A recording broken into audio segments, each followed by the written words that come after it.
What's up, everybody? It's the homie Truth Teller, the street reporter, and a lot of people been asking me the reason LACaponone, Drose, Cdai, and Rondonumbanine, how did they get sent down the wrong path? They didn't have no big homies, clearly. That's the main cause. I tell people that a lot. I didn't see a lot of 30 and 40-year-olds in their crew. Not saying you're supposed to have 30-year-olds and 40-year-olds in your crew. I'm just saying you can tell that they did the homeboy as the manager type of thing instead of having real leadership inside of those crews. LACaponone died because of like street wars that was going on. Then later on in life, Cdai started doing songs with Rico Reckless, Cdai chilling inside the prisons with some of the people who might have killed LACaponone because it's a different world in the jails.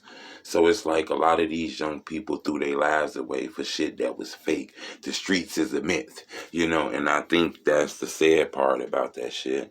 It's like when LACaponone died, the whole 600 broke down. I didn't really see a lot of leadership shit. 600 Breezy kind of got the fame. Didn't share Drake with nobody.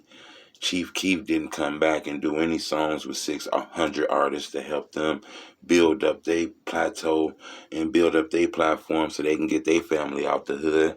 Lil Durk hasn't dropped a song with Breezy or Cdai or nobody in a long time. I don't even know if he ever did a song with those guys.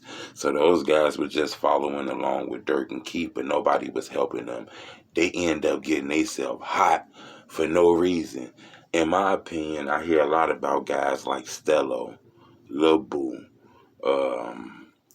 Baldy. I believe these guys could have been the guys to lead the other guys the right way if they were still alive now.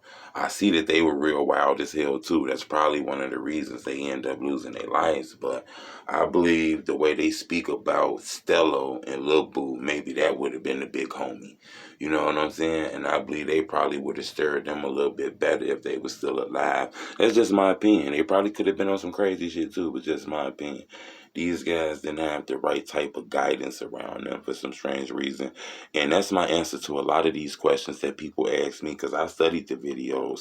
It seemed like the leader is 23, and that's where it get dangerous at because nobody's going to tell you the right thing and say, hey, homie, you moving the wrong way.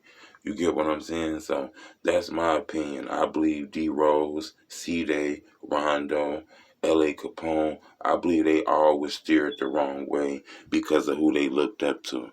Lil Durk didn't really give the best helping hand. Chief Keef got rich and didn't really give a fuck about anybody.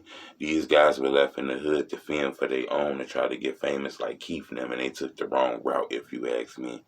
I just wish some of these guys would have told them that, Cdai be doing songs with Rico Reckless. He don't really give a fuck about the BDK movement. He just rapping and shit because it's making him money on YouTube and views, but he don't really give a fuck about that shit.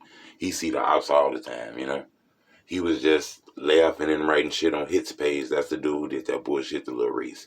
So don't believe that shit. It's a lot of that shit be fake and phony.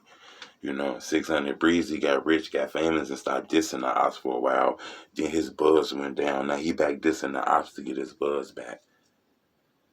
So in my opinion, those young brothers were steered the wrong way because they didn't have big homies, leadership, and Durk and Chief Keef didn't help them.